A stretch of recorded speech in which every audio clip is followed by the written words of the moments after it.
Good afternoon, Ospreys. You're watching Nest News. Live from the Student Union, I'm Grae Barron. And I'm Marissa Cannigator. Coming up on today's show, housing rates increase at UNF. Student Government's Candidate Forum.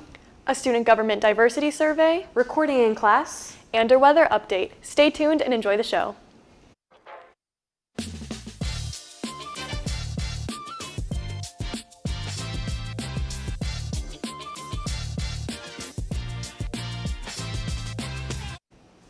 During an early Monday morning meeting, the Board of Trustees met and unanimously passed a proposal that will now raise on-campus housing rates for University of North Florida students. Within the SUS, even with this increase, our lowest, and this depends on the type of rental you're having, our lowest rental rates will still be the lowest in the system. Our highest rental rates will be about the midpoint of the system. And even locally, there's another page that you'll see the local rental rates. We're still at the lower end and very good bargain for what the students are paying locally. So I feel like we're being pretty fair. To give you an idea, we did include in your packet what all the other schools are doing. Whereas we know tuition is not going to go up and fees really don't go up. Housing is one of those areas that the Board of Governors has allowed some accommodations that we can increase housing rental rates because of what everyone's seeing across the state. Right now we are pretty much on par with what everyone else is doing, and probably on the lower end for the most part. I think most of them are most of them are around 4.5%, so we're a little bit under that, but still within a reasonable range. Rates will increase by 4.25% for each of the next 3 years, according to information released by UNF Housing. An exception to that is the upcoming summer term, which will see a 9.03% increase because of its shorter term. This is the first rent increase since 2015. UNF Vice President of Administration and Finance told the board that housing has $60 million worth of renovations, and this increase will stop the bleeding a little bit. Our student board members look and they say, you've got a lot of money sitting there in your fund balance. 20-some million dollars sitting there. Why do you need to raise rental rates when you've got 20-some million dollars sitting in the bank? Well, the real answer is we've got about $60 million worth of renovations and maintenance we need to do that we've been holding off doing. So this isn't going to make up and get us to the 60, but at least give us a path forward. We say we've got 3,500 beds on campus. Right now, we've got over 3,600 students in those beds. So we've tripled a lot. This coming fall, we're looking at about 3,700. So we've got about a 1,400 bed deficit right now that we're looking at doing additional housing on a couple projects. Yeah, we're engaged with actually 2 plans right now. Okay. We've got working with Tallahassee on plans to go with a 500 bed honors housing facility next to the fountains right now. And then on the additional foundation land, we're looking at more of a private type scenario for additional 1,000 beds. Bennett told the board that they have plans in place for 2 new dorms. He said that one will be a new honors dorm with 500 beds and another will come with 1,000 beds.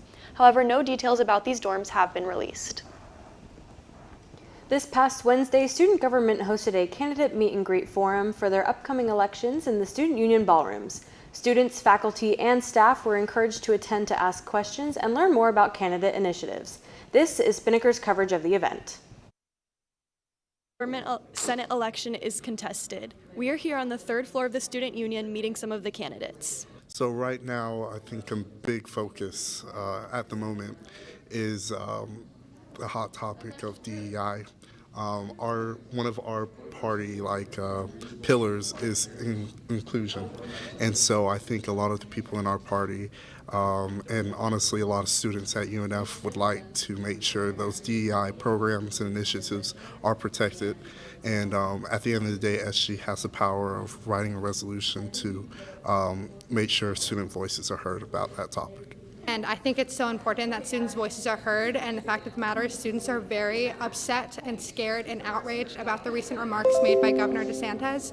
So making sure that that's being known to all of the campus. Additionally, I think just working on inclusion in general, as the programs of DEI are still standing on our campus, working with the Interfaith Center, I know one of my personal things is inclusive dining on campus, working with the LGBTQ center, things like that. So the cafe closes at 8, like what I call real food. Because like after 8, it's just pizza and salad. And for people that like get off work, like I get off work at 8, along with increased cafe hours and activities on campus during the weekend, those are 2 things I'm really passionate about. Getting people involved in new events and stuff. Also, other concerns that other people might have that they aren't able to speak up for themselves or whatnot. Just kind of being there to help other people with their concerns. That in Senate's a very important place. It's a place where a lot of the cogs of student government and being student representation come from, where a lot of that important legislation gets crafted and is made, and a lot of student interests are met. So it's really wanted to get back in with that process again. I really love being a part of like leadership positions, like being a tour guide. It really lets me get engaged with potential students and show them like the amazing things that we do offer here as a mid-sized school that they may not get to see. Like on our tours that I do, a lot of students love to see the bamboo garden, and I would love to be able to create more things like that on campus, especially with the new grant that we got. That ability to be able to talk to students just every day and to be able to see what needs that they have and what concerns that they have and what we can do to help make their lives better as students here on campus. One of my large goals is just kind of connecting us with the city of Jacksonville more. I think the university's in a great spot. I love the state of Florida. I would love to grow those relationships because I do feel like the school, from 9 to 5, campus is busy, but a little bit after that, our campus, I feel like just doesn't have everything that it can offer. And so I just want to grow a relationship with those off-campus vendors. And, I think it can bolster the city of Jacksonville and our university at the same time. And just making sure holding regular town halls and meetings and getting really active with any sort of party or organization that takes student voice, and I'm going to try to do what I can with that, so yeah. We have an election. This year's contested, so it's super excited. So the students are voting who they want to represent them. I want to make sure that these students aren't just voting because it's their friends, and I want to make sure we're holding them accountable. Everyone has these great initiatives that I really think will help the UNF community. But then the second they get in office, they're elected and now they're comfortable and they write it on their LinkedIn application. So I want to make sure with accountability that the people we vote in, we're holding them accountable to reach those initiatives or help the students like they promised they would. Voting is March 21st through the 22nd. Polls will be open at both the Student Union and the library. There's also tentatively online voting available. Marissa Cannigator, Spinnaker News. Have you ever wondered if you can record in class? Here's Grae with that information. Recording classes is allowed by Florida law, but professors have their exceptions. Florida House Bill 233 was passed in June of 2021, allowing students to record class lectures without permission from their professors, as long as they don't share it. After this bill was passed, UNF sent a letter to faculty clarifying the new ruling. Because of the gray area of this new law, professors are able to frame their classes in a way that allows them to strictly prohibit recording in their syllabus.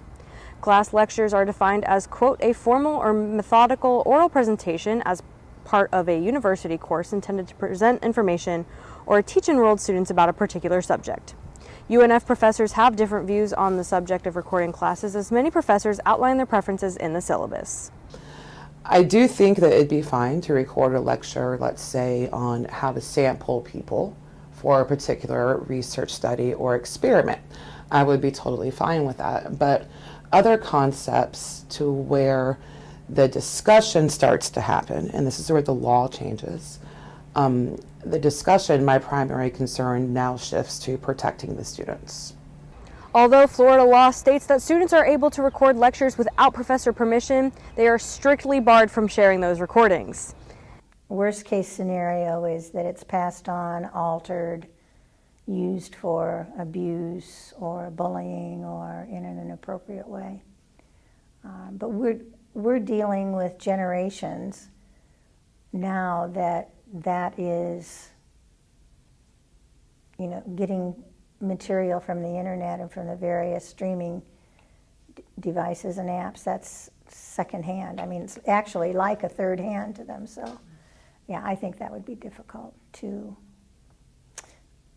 control. Although recording is technically allowed in classrooms, make sure to look through the syllabus before pressing record. This is Grae Barron reporting with Spinnaker TV. Almost 900 students, faculty, and staff responded to a student government survey which found that a vast majority support diversity, equity, and inclusion initiatives and programming at the University of North Florida. The survey was released to campus last month and asked questions about whether diversity, equity, and inclusion programs indoctrinate students, discriminate against students, and whether they belong at UNF. Results were 44 pages long, 19 of which were filled by written statements mostly supporting DEI staying at the university. But without further ado, here are the results.